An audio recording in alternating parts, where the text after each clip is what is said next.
होगा कि कितनी यातनाएं हमने सही, हमारे बुजुर्गों ने क्या क्या नहीं किया, क्या क्या हमारी माँ बहनों के साथ हुआ। वो एक मतलब दर्दनाक कहानी थी जिसको याद करने से भी मतलब रोंगटे खड़े हो जाते हैं। बाकी अब हम उनको याद ही कर सकते हैं, हमारे हाथ में तो कुछ नहीं है। लेकिन इतने साल आज़ादी के होने के बाद हम लोगों को कोई आज़ादी नहीं मिली प्रैक्टिकली। हमको अपनी शरणार्थी कहा जाता है, मनोज लाल खट्टर को रिफ्यूजी कहा गया कि पाकिस्तान से ले जाओ। मतलब इतनी नफरत है हम लोगों से। ये तो हम अच्छे कपड़े पहनते हैं, इनसे भी जलन होती है कि क्यों खा रहे हैं, क्यों पी रहे हैं, क्यों रह रहे हैं।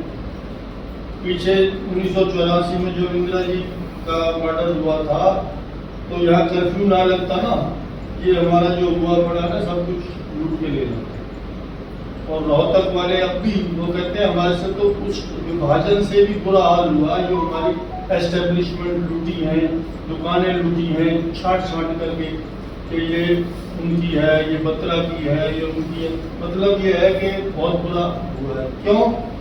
हम एक नहीं है और नेक नहीं है। अगर हमारे अंदर एकता हो, जितनी पॉपुलेशन है हमारी उसके हिसाब से राजनीति जागृति बिल्कुल नहीं है हमारे पास। हम बिल्कुल मतलब आके हंस लेंगे, खा लेंगे, पी लेंगे बस, और इससे ऊपर कुछ नहीं। जो जागृति उनमें है लोगों में, जब भी वो राज कर रहे हैं हमारे ऊपर। अब ये बताओ खट्टर साहब में क्या कमी थी, बताओ सीएम हटाया गया। मैंने तो आर्य समाज में कहा था कान में, मैंने कहा ईमानदारी का फल ले लिया खट्टर साहब। क्या कमी? ईमानदारी थी ना उसके पास, ईमानदारी थी।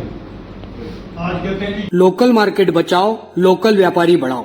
सोने चांदी के व्यापारी नंदू भाई सोनी ने बाजार में से धर्मेंद्र भाई की दुकान से 20,000 का टीवी खरीदा। टीवी के व्यापारी धर्मेंद्र भाई ने 20,000 रुपए का व्यापार होते ही रमेश ट्रेडिंग कंपनी से अपने घर के लिए पानी की नई मोटर और प्लम्बिंग का सामान खरीदा। प्लम्बिंग के व्यापारी राजाराम चौधरी ने अपने जरूरत के हिसाब से उसी बाजार से दिनेश भाई की दुकान से कपड़े और किराने का सामान खरीदा। दिनेश भाई ने उसी पैसे को अपने बच्चों की फीस के लिए श्रवण भाई की स्कूल में जमा करवाया। श्रवण भाई ने देवीलाल जी से स्कूल में कंस्ट्रक्शन का काम करवाया और वो पैसे देवीलाल जी को दे दिए। देवीलाल जी ने वो पैसे अपने मजदूरों को दे दिए। मजदूरों ने बाबू भाई से सब्जी व दूधाराम, सांवलाराम, मांगीलाल से अपने जरूरत का किराने का सामान खरीदा और सब्जी व किराने वालों ने अपनी अपनी जरूरत के हिसाब से नंदू भाई से गहनों की खरीदारी की।